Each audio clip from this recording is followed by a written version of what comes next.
What's up? Okay, hey, so we are again 667 Yonge Street, Vapor Central, downtown Toronto on Yonge Street.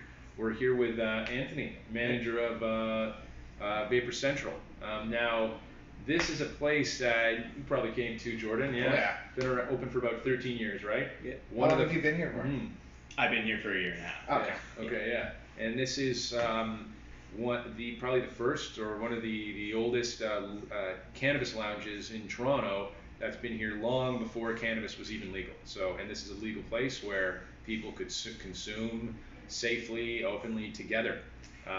There's also comedy shows run here, events run regularly. This is also a recording space for others as well. So if you yourself, whatever your brand may be, whatever your craft, and you need a space to run your recording, whatever it may be, get in touch. Anytime you need something filmed, this is not only a place to chill, but it's actually a place where you can rent out for your recordings as well. Anthony, tell us sort of a bit about your history of cannabis, briefly where you fit into it now and sort of where you think it should go. Cool. Well, I started smoking cannabis far too young. Okay. And I've been passionate about it since the first day I tried it. I'll never forget when I tried it, and there was just this moment of hypocrisy where it was illegal at the time, and I was just like, whoa, like, Why would this what be was illegal? what was the issue with this, right? Yeah. So right from the beginning, I remember I started looking into school programs and horticulture and whatnot, but there was just the illegal thing kind of always kept me away. Okay. And I just couldn't see a career path Gotcha. in the industry. That wasn't the Yeah, like a legacy market grower or something that feels sketchy. Yeah, It's funny because I've never heard somebody verbalize it like that, but I felt the same. Like I've always kind of been into weed. I thought it was I like the bar scene, but there's a lot of fights, a lot of anger and alcohol, Right. and I dug the weed Yes, thing because yeah. everybody Yeah. seems chilling.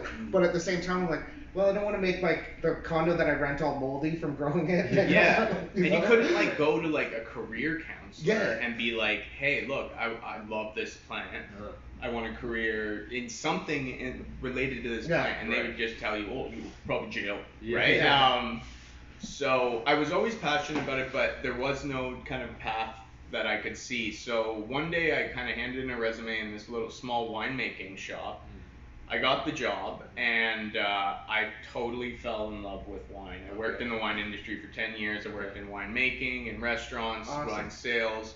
And I really and I studied it too, and I got a diploma in wine, and so I really got to learn the wine and weed are very similar. Okay. Right? I've heard that comparison before. Yeah, really. right. The strains and the Yeah. grapes, Yeah. the area it's grown, the climate around it, the post processing, the packaging.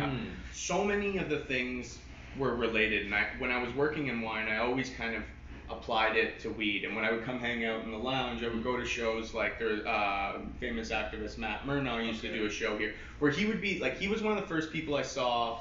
He would use a volcano because the flavors out of a vaporizer are just more defined than they are when you're smoking. Right. And like he would do these like detailed tasting notes. And I remember the manager at the time would like come on the PA and be like, "Nobody cares about this. Like this is boring. Like does it get you off, right?" Like, and he was like, but I went up to him after the show and I was like, "Dude, I come from the wine industry. Right. This like it drives me nuts how much people sit around and just talk about this small little tasting Right, note. right. I think like it shouldn't go to the far extreme, Yeah. but it was nice to have Somewhere somebody in the trying middle. to Yeah. tell. And I think he was the first guy to kind of maybe not the first, but the first that I'd seen develop a flavor wheel where you could actually visualize like where the tastes you're tasting are. So that got me really excited. But again, there was just like no career path in my eyes. And then when legalization happened, I was in this wine sales job. I was doing traveling sales, and I was miserable, Right. just absolutely miserable. Yeah. And I came to the manager here, and I told him, and he's like, "Hey, do you want a job here, right?" And I said, "Yeah, I spend most of my time here when I'm not at work anyway, right?" So that was last year, and through a awesome. series of events, I kind of ended up as the general manager, and Yeah. Yeah, it's That's been wicked. a Cool. wild Yeah, ride. yeah. Hell of a time in the city here, where it's COVID still.